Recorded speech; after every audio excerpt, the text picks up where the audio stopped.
Hello.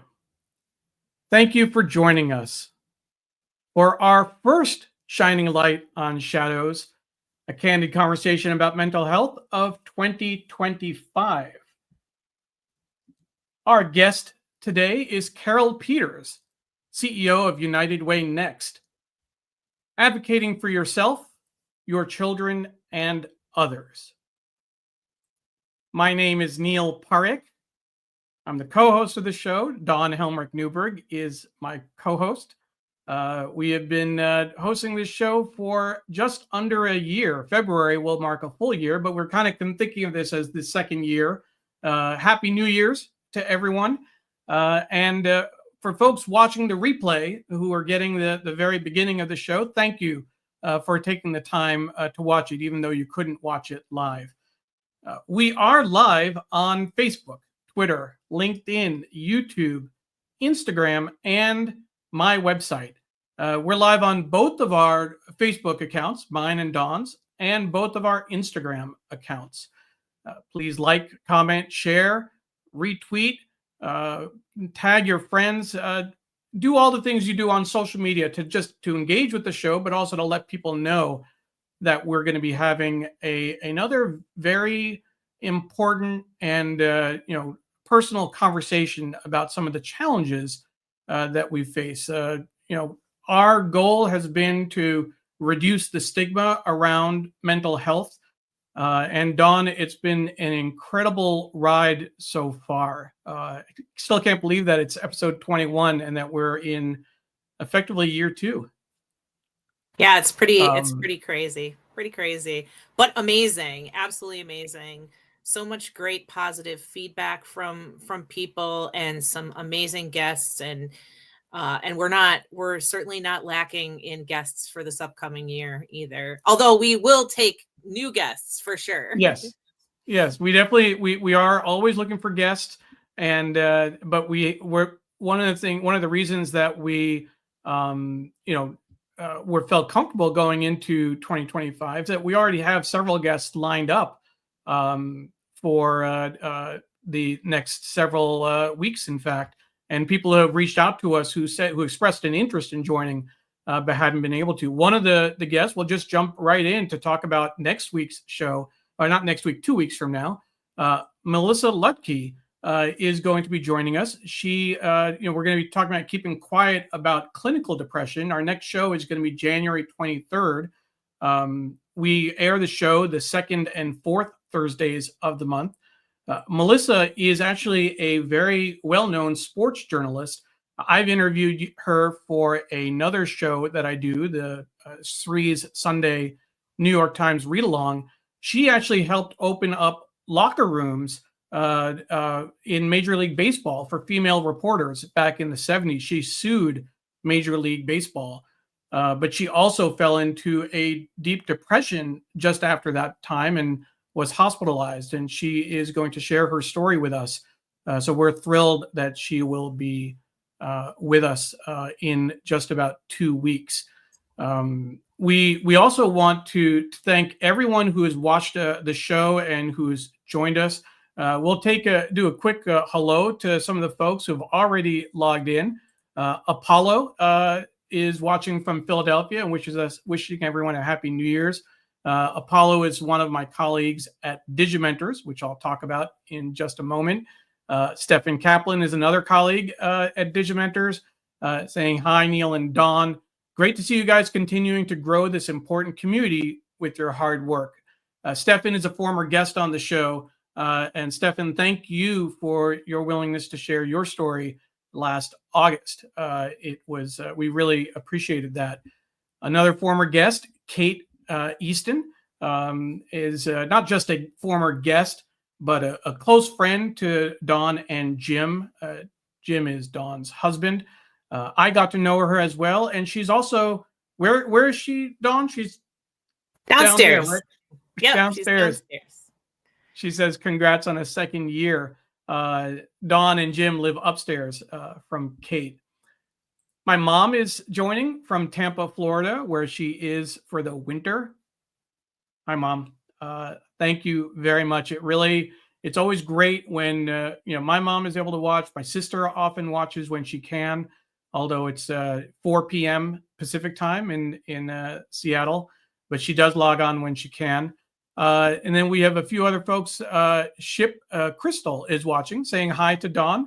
Hi, Crystal. Hi, And to Crystal. Kate. So glad Crystal, I'm so glad she's coming in. Yeah. Is a friend of yours, Dawn? Crystal is a friend of mine. Yep.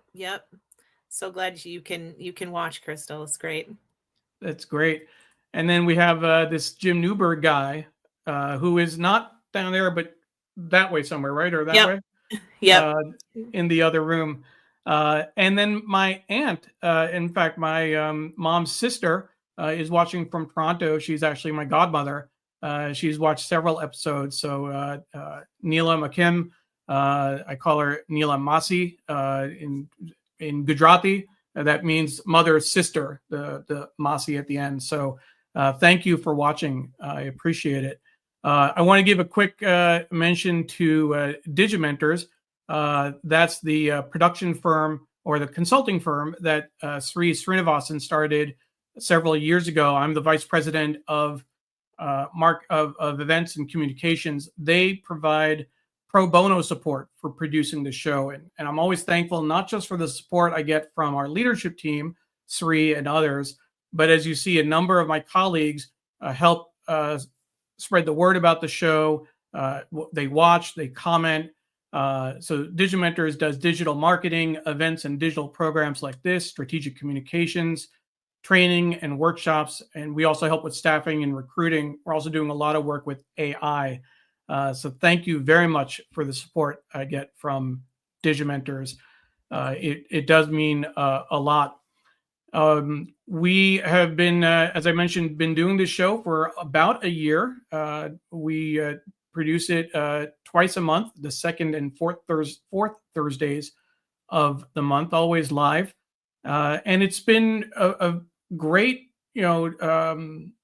experience. I know for me personally, Dawn, I've shared things that I haven't shared publicly before. It's been very healing, very cathartic for me to get some things off my chest and help me process some things. Hopefully it's been a similar experience for you. Yeah, absolutely. So much growth and learning I've done over the past year. I feel so grateful that you allowed me this opportunity, Neil. So thank you for that, because it's really been a fun and joyful and healing experience for me too.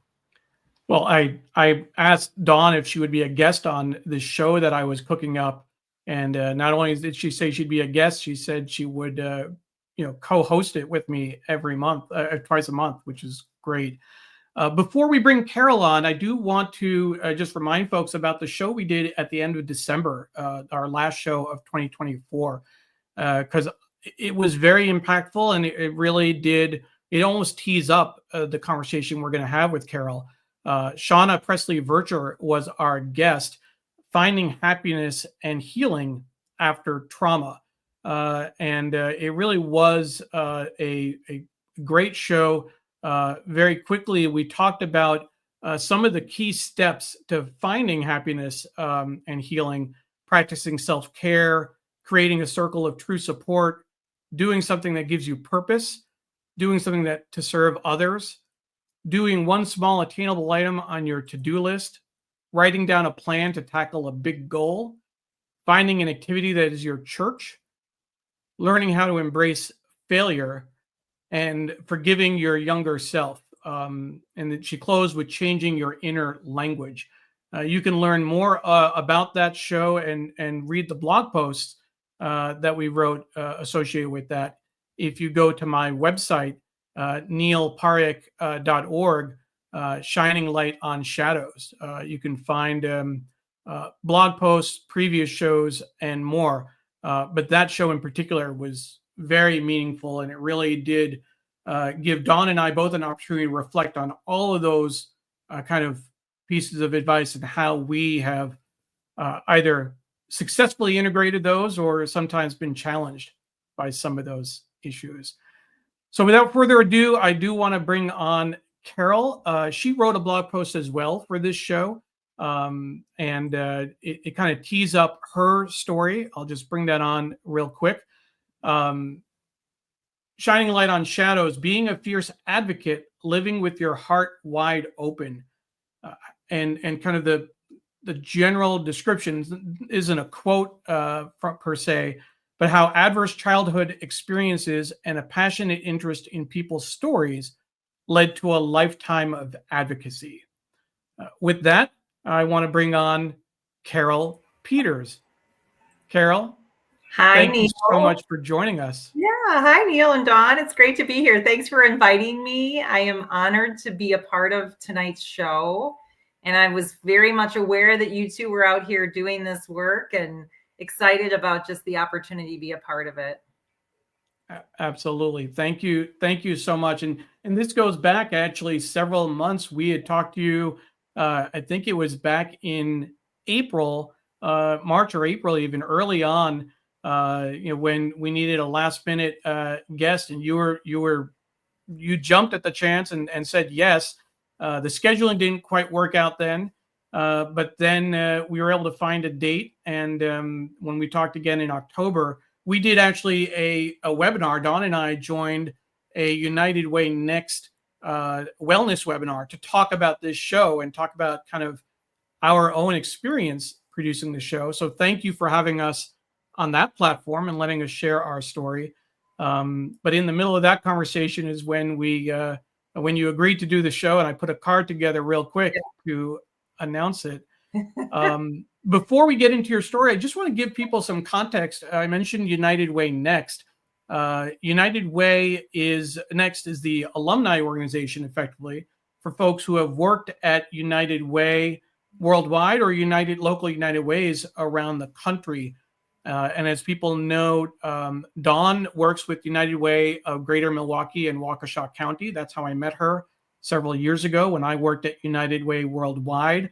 And I worked at United Way of Snohomish County before that.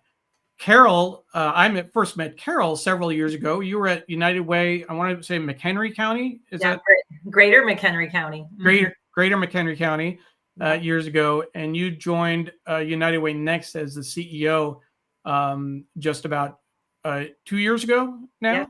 Yeah, 2.5. 2.5 even. So tell us a little bit about your kind of your persona, your kind of the role that you've played as an advocate, and how that's been informed by some of the experiences you've had in your life. Yeah, thank you. Well, when you asked me to be on the show and I thought about the way that I could share information that might help others, I really thought about advocacy, and it's advocacy for yourself and advocacy for others. And others can be anyone in your life. It doesn't have to be your children or your grandchildren or your spouse. It can be a neighbor. It could be someone that you go to church with. It can be someone down the street that you heard needs some help, but you're not really sure what they need, and you can just check in on them and be an advocate. And so, if people refer back to the blog post that was shared about my personal story, and it was very personal. I don't think I've ever written it out in, words, but I've reflected on it a lot in my lifetime. And there was maybe one other opportunity in my life when I really took the time to reflect on who I became as a person and the things that I've done in my lifetime that I would say are the way that I show up as an advocate for others. And so the story, just very briefly, as a child, my parents lost 2 children early in their marriage. The first was an infant child that was born, but did not survive after delivery. My oldest brother was 6 years old. When I was 2.5, he passed away in a tragic accident. And at 2.5, your memory probably is very limited to the things that maybe are going on in your life. But by the time you hit 3, you start to remember things. So for me, I don't remember my brother, but I remember the photographs that were around the house. And my mom talked about him. In fact, I still have a picture that my brother drew me when I was born and he wrote my name, and he had to spell it multiple times because Carole has an E on the end and he kept getting the E messed up. And so I still have that picture. My mom saved it for me and added his photograph and put it in our bedroom, actually, when after he passed away. So I carry that with me. I still have that as a memory from that time. What I realized, though, in my life is that as I reflected on this, you know, when I was writing the blog, is that I was very alone as a child. And I didn't really understand why I was so alone or why I felt that loneliness. But I think it was driven primarily because my parents and my sister, who was older than me, were grief-stricken. They were living in this world of hurt. And back in the 60s, my brother passed away in 1969. So in the 60s, early 70s, maybe into the 80s, people just did not talk openly after there was a loss or a death, you know, significant. It could be even a divorce or a major illness. People just didn't necessarily openly talk about those things. So in my life, I don't remember other than going to a cemetery where my brother was buried, you know, his body was buried, and I was a little girl going to the cemetery, my mom crying on that particular experience. I don't remember there being tears in the house. I don't remember us celebrating a birthday, talking about him or anything. But maybe once or twice a year, my mom had a bad day, and I would realize that was either the day of his death or the day of his birthday. But never did we talk about it. So fast forward, as a little girl going off to school, I was incredibly excited to go to school because I think at that point I was hungry for attention. I was looking for, you know, people to be in my life to kind of get away from that lonely feeling. And off I go to school. And soon after I arrived, I realized that I had challenges that I wouldn't have known until the teachers started realizing I had some disabilities. You know, they were calling it disabilities at the time, but I was challenged with reading. I was challenged with my speech, basic things that maybe other children had developed because they had gotten the attention they needed as a toddler or as a young child that my parents probably weren't in a position to provide to me just because of the circumstances in our home. I never understood that. I never thought of it as a challenge. I never really even thought my speech impediment was that bad. And today, who would know that I ever was, you know, struggling with that? But I remember going to the speech therapist on a regular basis for a long time. I remember being pulled out of the classroom and having to sit with other students in a specific area to learn about reading. And I remember even being pulled into the hallway to sit by myself with a teacher's aide that would work with me on just learning how to count numbers. And I can distinctly remember the woman asking me to count by 2s, 3s, and 4s. And I thought to myself, I don't even know what she's talking about. Now, I don't know that many first graders would know that, right? Unless somebody had worked with them. But these basic little things that I was experiencing created this loneliness again in a school setting where most children would be finding friends and socializing and really enjoying their experience. It wasn't until my parents moved us to Marengo, Illinois, to a new school district where I had 3 teachers that truly showed up for me. And it was in 2018, I was honored as a woman of distinction in McHenry County. And it was part of the, you know, somebody from the United Way board probably nominated me. But it was at that moment in 2018 that I actually went back and reflected on the people who impacted my life and advocated for me. And those 3 women, along with a few others, were invited to be at that Women of Distinction event. And at that event, I honored them for what they did for me, because without them advocating and encouraging me and inspiring me to really grow and develop as a little girl, I don't know that I would be the person that I am today. I think I would have struggled even more and had more hardship and difficulties. But I was fortunate that they really helped me blossom into the person that I've become. And all along, that advocate piece showed up. So I'm just going to give you an example of, like, when I think of my later teen or early teen years, there were a group of girls trying out for cheerleading. And in the summer, my parents made us work on the farm. We didn't have the ability to hang out with friends. I mean, this was like, we had a job in the summer. When I got back to school in 8th grade, all these girls had decided they were going to try out for cheerleading together, and I was left out. And I decided I didn't want to be left out, and I wanted to advocate for someone. And if this person is listening tonight, her name was Serena Maselli. We were childhood friends. We weren't best friends, but that year I said to Serena, would you like to try out for cheerleading and make the squad? And she said, oh my God, I would love to try out for cheerleading and make the squad. I said, we're going to work together every day for 3 weeks, and I'm going to advocate for you and help you. And we worked together, and by goodness, she made the squad. And that's the type of thing that I did as a child. And I didn't even understand why I was doing it. But I wanted her to be included. And I also didn't want to be left out. And so together we forged a relationship. We've been friends ever since. And Serena's a good friend of mine, and I'm sure she's on Facebook. And our families are intertwined and very connected. And it all came from that moment in time when I felt very much disconnected and thought, I'm going to advocate for me, and I'm going to bring someone along in the journey. So that's just an example of, a childhood experience that I had. But I will tell you that all of this, everything that has ever happened to me, and as I was talking, when I would talk with people at the United Way, when I was giving presentations and sharing my story, I never had to really go out and try to find a story. These were stories that I could talk about that were part of my life, the things that I have experienced, others in my life, whether it's my family, my parents, my in-laws, my husband, my children. And as my time at the United Way, what I realized is that my role was to be a fierce advocate for my community members, for every single person in the community. And what really got me excited about serving at the United Way was the fact that every day when I got out of bed and put my feet on the ground, I would think about the person down the street. I literally would look out my window, whether I did or I didn't, and think, who's on the left or the right side of me that needs me today to get out and be an advocate for them. And sometimes that individual might have been a small child that struggled and needed a speech therapist.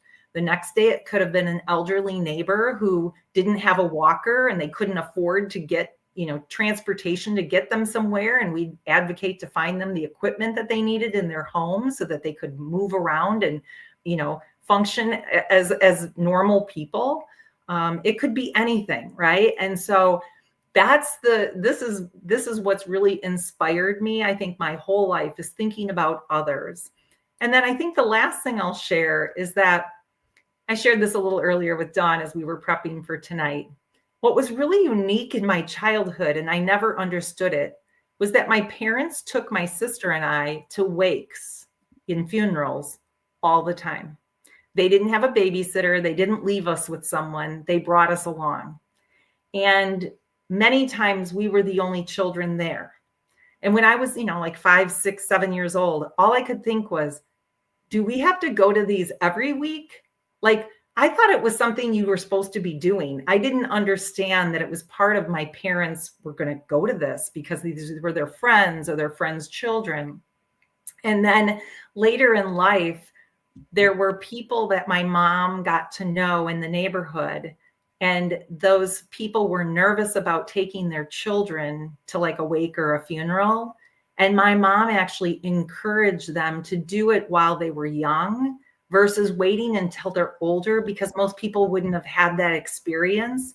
And to do it when it's someone that's not close to the family, but maybe a neighbor or someone from the church, so that the children get a sense for what this is about, so that if it happens to them and it's close to home, they are much more able to kind of tolerate and deal with it and understand it.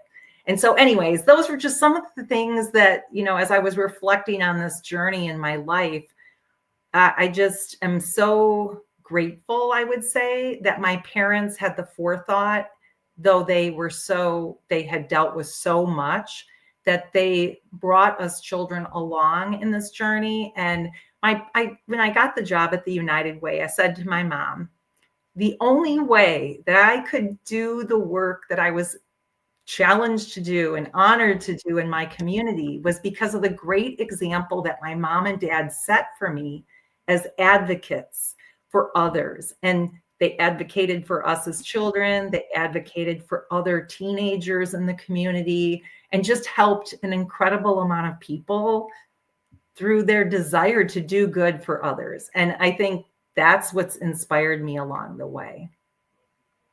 That's so great, Carole. I want to, first of all, offer deepest condolences on your brother's, not your brother, but also the first child that your parents lost.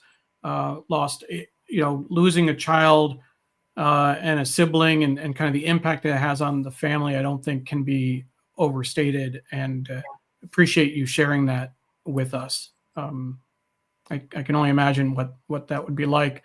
I want to let you know that, sharing this story and being so vulnerable, people really do appreciate it and connect with that. There were several comments actually on your blog post on LinkedIn that I wanted to read out, if that's okay. Yeah. Amy Beadle from the Springfield Convention and Visitors Bureau. Sure. If you might know. She wrote, truly incredible, Carole. Thank you for your open and honest share. I knew you were amazing, but this just really speaks volumes of the type of person you are. You are so right. We all have our life, and it is sincerely about how we channel our experiences into being a better person and helping others when and where we can. Sometimes our stories, surprising as they may be to others, help to inspire and calm the anxiety of others. Yeah. Have a blessed 2025 and best for a fantastic show. Paul Town wrote, what a vulnerable and moving account of a childhood that forged a passion for advocating for others. It resonated deeply with me. Mm-hmm. Thank you for sharing. Just to give you a sense of the impact that putting this type of story out there has on people. Yeah. I'm a firm believer in sharing stories, and it's not always like publicly that you're going to share those stories, but I think when you know that you can be vulnerable and open, that it helps others. And so, thinking about advocacy for my children, I'll speak specifically to my youngest son, Jess. His father and I divorced when he was 3. He was a rambunctious little boy. I wasn't sure how I was going to make it through as a single parent, but I just knew that, we'd forge forward. And it wasn't long after he started school that it was really clear that he needed some attention that I couldn't provide as a parent, that I wasn't sure what that was, right? Was it social worker or somebody to provide him with some additional support? And some of his teachers, I was thankful that a couple of his teachers said, it may be time for your son to have an assessment and see if there's something that he may need to provide him with just an extra lift up, in his life. And I know he would be okay with me sharing this, but he was 7 years old, and we couldn't seem to get the assessment complete. But ultimately, by the time he was the end of 3rd grade, he had been assessed and he has ADHD. And after that, he started on medication. He had only been on the medication for 30 days, and he realized the pill bottle was almost empty. And he looked at me before he got on the bus that morning. He started to cry. And I said, what's wrong? And he said, Mom, I'm almost out of pills. What's going to happen next? And I said, it's okay. We'll get you more. And he was like, oh, thank God. And then he suddenly realized as a child that, he's now 9 going into 4th grade. He suddenly realized he'd come home and say, I met a little boy today, and I can tell you that he has what I have. And I don't know if his parents know anything about it, but Mom, you might want to inform them. And it was just interesting to see that already him at a young age, realizing with what he had, that he was trying to advocate for others, which I thought was incredibly wonderful as a little boy. And just so many things for him as a parent that I realized. I was never aware that as a child, he was entitled to a 504 plan and that he had rights in the school district. And I often had to go to the school and talk to the teachers. And I set conferences with all of his teachers, and we met together and we talked about what he needed in order to be successful. And when he was diagnosed, the doctor said, you have two choices. You can either go the course of no medication and go down this path, or you can choose to medicate for a time being, for as long as needed, just to help him understand and learn and how to cope. And so I said, well, if we don't medicate, what would you anticipate would happen? And she said, like many other people in their lives, they self-medicate. They find other ways to do things that are going to create this calm for them. That might be alcohol, it might be drug abuse, it might be, something else. And I said, oh, well, I certainly wouldn't want that to be the life for my son. So she said, well, like if he was diabetic, would you consider insulin? And I said, well, of course. She said, well, then you might want to consider the medication route. And it was a tough decision, but we went with it, right? My son thrived because of that. And he thrived because I consistently advocated for him in the school district and made sure that he had 2 sets of history books, so one could stay at home. And I made sure that when it was time for a test, that he got to go into a room where he had no time testing because he was entitled to that. And, sometimes he didn't like that he left the room, but other times he would say, Mom, thank God you did that for me. So those are the things as a parent. And I think parents are always worried about their children. My mom and dad would tell you today, even though they're both now no longer with us, that they never stopped thinking about their children. They always thought about us as we were growing up. And especially their grandchildren. My dad was so worried about my son and is he going to be successful and how is his life going to turn out, right? And so being able to advocate for your loved ones and encourage them in their lifetime is so incredibly important.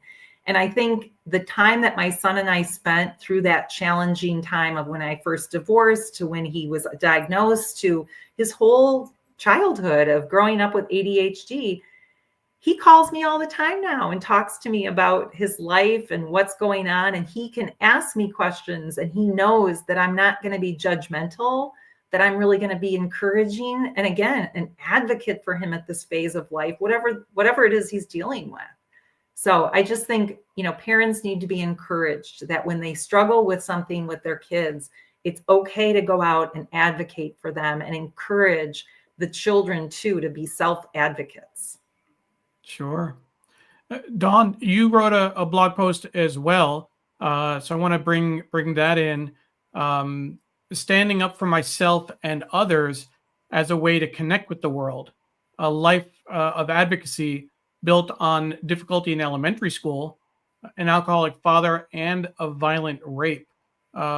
We've talked about that before in terms of your experience, the trauma that you've had, and could you talk a little bit about your advocacy work and kind of where it came from for you? Sure. And, this is a topic that I haven't really talked a lot about. I usually, stick to the trauma that I experienced having been raped, and not really like the pre stuff, although I think I've alluded to the fact that that there were other things that my mental health issues didn't just like appear because of what happened to me. But I was an incredibly lonely child. I had a rare sickness when I was in first grade that caused me to be in the hospital and have to have surgery, and a long recovery time. And I was out of school for probably a month and a half of my first grade year. And as anybody who knows, first grade is, well, I didn't go to kindergarten or 4-year-old kindergarten at that same school. So first grade was like a defining place where you meet your friends and you bond and you have relationships. And I didn't have any of those. And when I got back to school, I was kind of labeled as the sick kid.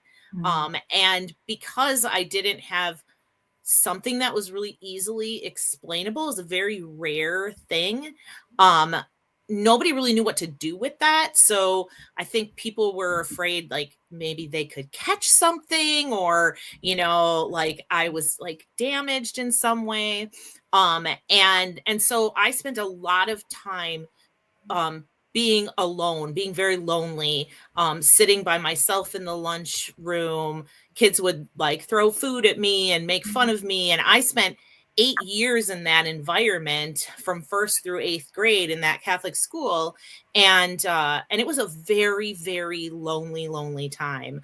What I didn't write in the blog, but Carole, you'll probably be able to relate to this, is it wasn't until I got into theater that I kind of found my way, and music and voice really, really helped me. But when I got to high school, I really sought out people who had difficult lives. And I made it a point to like reach out to people who I could tell were really suffering or struggling in their lives. And we would commiserate together. And without even knowing it, I kind of ended up like creating these little support groups.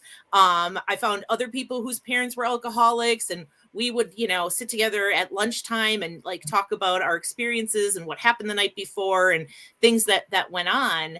And then when I turned 21 and I got raped, I feel like, I built up all these resiliency skills throughout my childhood that it really helped me to like remind myself that no one was going to stand up for me. Like I had to stand up for myself. I had to advocate on my own behalf. I had to say, this is wrong. Victim blaming is wrong. What you're saying to me is wrong. I need this. I have to have this. I'm not going to go into court by myself. I'm not going to go into a doctor's office by myself. And understanding like what all of my rights were and doing lots of research to be able to figure that out. And what that turned into for me was really knowing what was wrong in our systems from having gone through it and trying to figure out ways to change those systems to make them different so that other people didn't have to go through those same experiences that I went through. And so that's, I think, where my passion for advocacy came from, is really knowing the things that I had to suffer through and not thinking that that was right for other people to have to suffer through those same things. So just a lot of, I think, adverse childhood experiences that kind of led me down this path to being a staunch advocate for people. Absolutely. Dawn, thank you for sharing that. And, it's one of those things that, as much as, we've known each other for several years, and, I feel obviously with twice a month doing these shows, writing these blog posts, thinking about these issues, learning that much more about each other and supporting each other in this process. We're also still learning things about each other. I didn't know about that experience that you had when you were in elementary school. And I know that a number of people can relate to that in terms of, being ostracized and kind of having difficulty fitting in and finding your footing at an early age, and how that can impact you. I know people who, because they were bullied in, elementary and middle school, ate lunch in the bathroom because that was the only refuge they could find. So thank you for sharing that. I do want to take a moment and just acknowledge you. We talked about your experience being raped when you were 21 years old.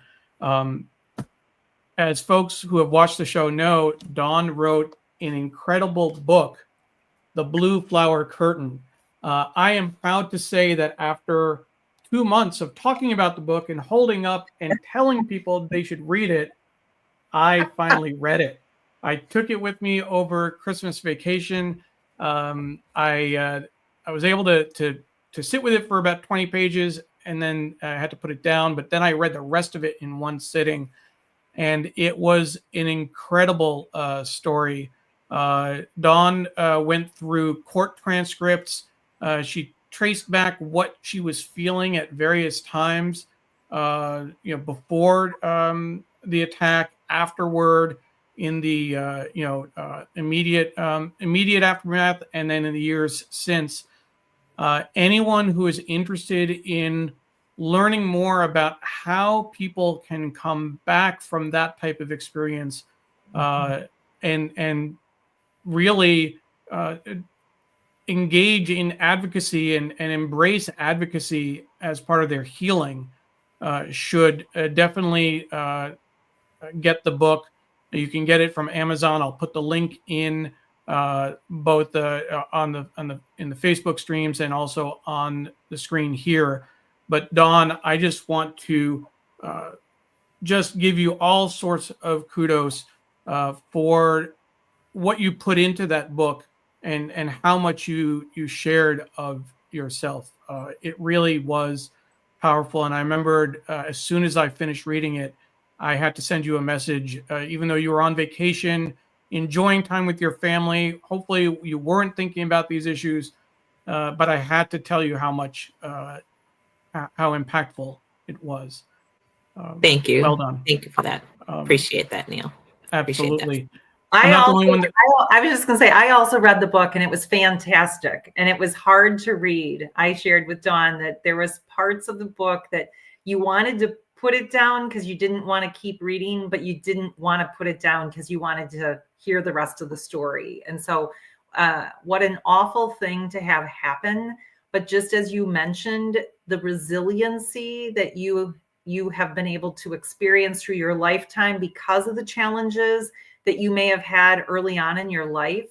I think that you and I think we could be sisters and you don't know it, that some of the same things, that the experiences that you shared to me feel the same as how I felt. And when you endure and you keep moving forward and you're able to forge a path, even when there's a lot of things in your way, that's how you learn to advocate for yourself. And that's what inspires you to want to help others, because you don't want people to go through what you've been through, no matter what the circumstances are. And it can be simple things, but it can be some really tragic and traumatic things as well. So thanks, Carole. Absolutely. I was going to bring up the cover of the book and this review by Tim B on Amazon. I will be adding my own review soon, Dawn, so you'll have at least one more up there. Dawn does an amazing job sharing the personal story of her sexual assault. She does not sugarcoat the issues that plagued her following the rape and the horrific experience of having to relive it at 3 separate trials. She shares how she battles mental health issues, many forms of heartbreak, and perseveres by helping other survivors. It is difficult to read at some points, but worth reading until the end. If that's not an incredible example of healing after trauma and learning to be an advocate after a traumatic experience, I don't know what is. It's really the last 2 episodes combined are really embodied in this book. And I know how much you went through to put this book out, Dawn. So just incredible kudos for that. We have several comments that I want to bring up that folks have been watching, and someone shared earlier. I think, Carole, after you shared your story, Nancy Clarkin wrote on Dawn's Facebook page, "Thank you for sharing your story. This is really hard stuff, and it's so easy. It's so important to know you're not alone in figuring this stuff out." Dawn, Nancy is someone you know? Nancy is a United Way colleague, and I think she might know Carole as well from United Way Next. So, yeah, she's and she's also a friend. But I just wanted to mention she is from United Way, but she's also a dear friend of mine. Is she at your United Way in Milwaukee, or she is? She's at my United Way. My United Way. Your United Way, exactly. We all own our United Ways, right? I take ownership over it. Nice to meet you, Nancy. Thank you for watching, and hopefully, if you're interested, you may watch some of the future episodes that we have. Apollo has a comment as well. Apollo, I mentioned earlier, is a colleague of mine at Digimentors. He says, I was an estranged child as well. Didn't realize it was depression or anxiety. All I needed was medication. childhood psychological or psychiatric care is stigmatized, and involved parenting is critical to overcoming that stigma and having the language to discuss mental health, especially child mental health. I still struggle with assertiveness. And Carole spoke about this in terms of being an advocate for your child. And I know Dawn in previous episodes has talked about her role as an advocate for her children as well. I don't think that can be overstated. As parents, I have an 11-year-old as well. You want nothing but the best for your children. You will, fight for them fiercely. And that's really what they need, is someone in their corner, particularly when it comes to dealing with the school system and bureaucracy and kind of, clearing a path for them if they're confronting, struggling with any kind of a mental health issue. So thank you, Apollo, for sharing that. Really appreciate it.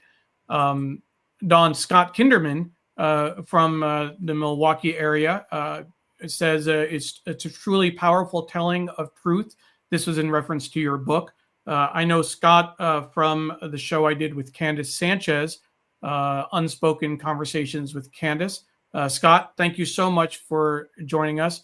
And I know that, and we'll share information about NAMI in a little bit, but I know that Scott wanted to make sure that as we reference NAMI and the resources they have, that they have groups across the country. They do a great job of bringing people together in terms of for advocacy and support.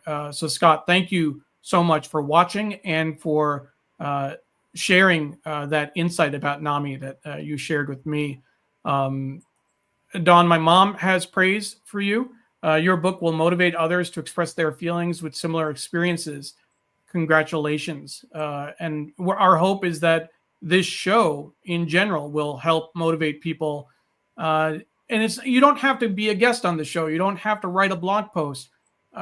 Even if you are able to share it with a friend or a colleague or family member, mental health is so hard to share, to speak out loud. A great example is that I had never told my mom about my mental health struggles. And I had to tell her before we went live with our first show, before I wrote my first blog post, when I shared the words for the first time that I suffer from anxiety and occasional depression, I gave my mom a call and said, hey, just so you know, I'm going to be starting this show and talking about this. And, so even if it helps people have those conversations, this show will have done its work. Nancy says, so grateful for this whole series. Thank you for shining the light on this topic. The comments are keep coming, Dawn. I'll let you read out this one because you know this person. Oh, goodness. Well, of course he's going to say that. He said, Dawn is the strongest person I've ever known, a daily inspiration. He has to also live with me, which is not always the easiest thing on the planet. And Kate had a comment as well. She says, this conversation is so relatable. Fierce advocates are born from the most challenging experience. I appreciate all of you more than you know. Oh, that's great. And I know Kate is a strong advocate for her children as well. She children, right? Or one child? I'm sorry, I forget. Both. So she has two children. And she's a strong advocate for both. She's a strong advocate for children in general, because she does in-home early childhood education with special needs kids. So she's a very strong advocate. That's right. And as you know, she was a former guest on our show talking about the experience that she's had with her own child dealing with bipolar depression. So thank you, Kate, for sharing those very, very personal and poignant stories last year. Another colleague of mine, Rose Horowitz from Digimentors. Good to see us back in 2025. Thank you, Rose. Appreciate that. And we have a longer comment. I'm going to put it on the screen in the with the caveat that it might cover a little bit more of Carole than I want to. So Dawn, with your permission, I'm going to move this around just a little bit, but I think it's worth reading. Yeah, so Dawn, we can see you just a little bit, but Alexis Randa says, I just had one of Sawyer's teachers reach out to me by email to say she's been noticing a change in his attitude towards school and his education and grades, and also his attitude in general. Although he's not a troublemaker, she's noticing that instead of being the always sweet and mild-tempered boy that he always was, and now he's more focused on being the cool guy and very aloof when asked questions regarding why his work for the class isn't done. In particular, she asked me if she could, and then it got cut off. But Alexis, hopefully you will let us know the rest of the story. And Alexis shared that on your page, Dawn. So I'm assuming you know Alexis. I do. I do recognize the name. She's watched other episodes as well. She has. So thank you, Alexis. And a quick shout out to Paula Kiger, another Digimentors colleague watching from Tallahassee, Florida. Thank you very much. Scott says, when you get to talking about NAMI, which we will in just a moment, NAMI of Racine County now has a peer-led support group for survivors of sexual assault and abuse seeking help with mental health after effects of their trauma. So thank you for that, Scott. Any other thoughts, Carole, that you want to share, or Dawn? I know we've been reading a lot of viewer comments. It's always great. I think that the viewer interaction, getting folks who are sharing their own stories and perspectives are really what makes the show so great. But I don't want to kind of overlook what you might have to add as well.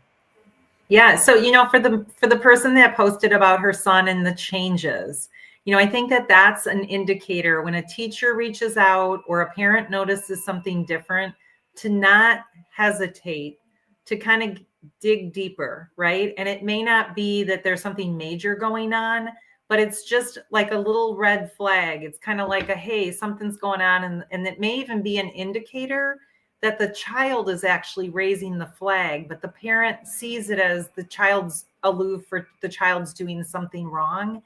And I would just encourage parents to surround their children with love and embrace them and openly talk and encourage. And if the child's unwilling to find and advocate for others within the district, the social workers, the guidance counselors, they are so well prepared to help serve and work with the children. And it was those individuals in my son's school that really helped him even just talk through some of the challenges he had that as a mom, I wouldn't have maybe been able to completely understand because I wasn't with them at school all day, right? You can't be there for them all the time, but there's other great advocates and people in their lives.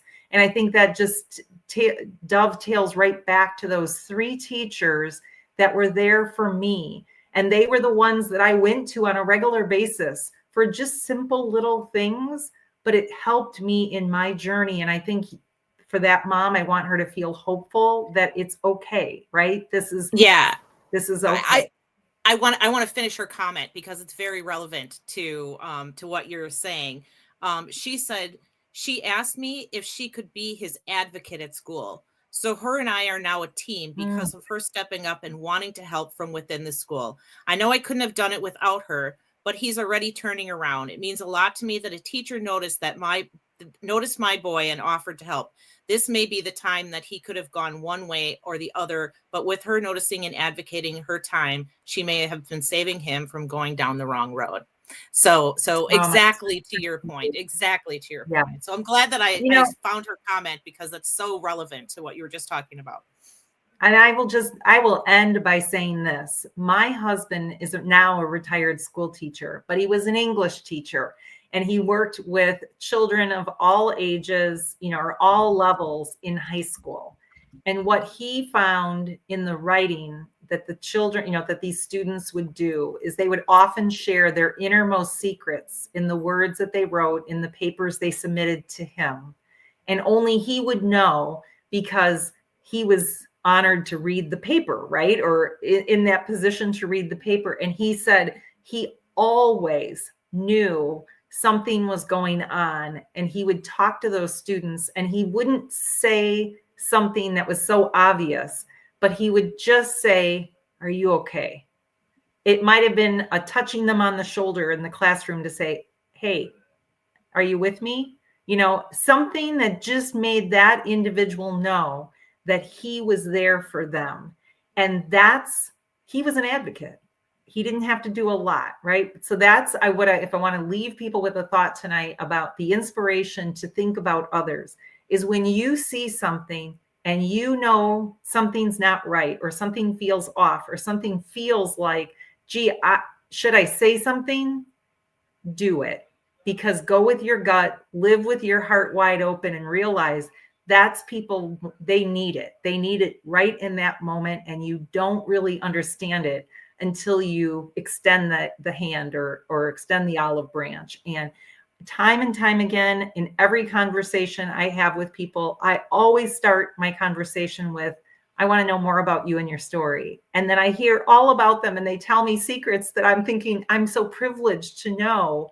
And I don't even know these people most of the time, right? And they're just opening their hearts and openly sharing their situation. So I am just so thrilled, Dawn and Neil, to have been a part of tonight's conversation, and grateful to hear that last comment, Dawn, about your friend and the advocacy, that teacher and the mom, and the partnership they had together.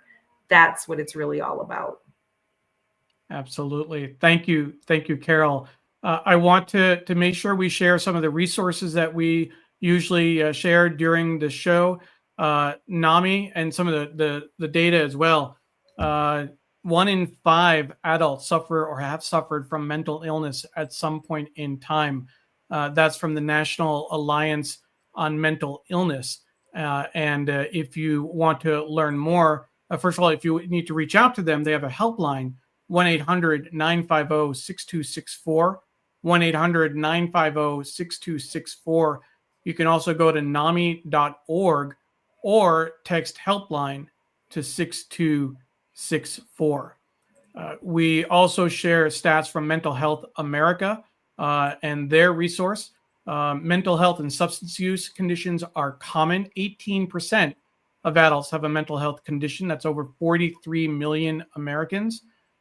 Nearly half have a co-occurring substance abuse disorder, and 9.6 million experience suicidal ideation. We did a whole episode on suicidal ideation, and a guest in, I think it was October, Cindy Hsu, a WCBS TV New York anchor woman, shared her story about surviving a suicide attempt. It's a huge issue.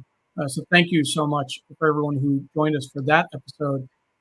And then finally, because this is something that is important to both Dawn and I, we always share this resource from RAINN, this data point. Every 68 seconds, an American is sexually assaulted.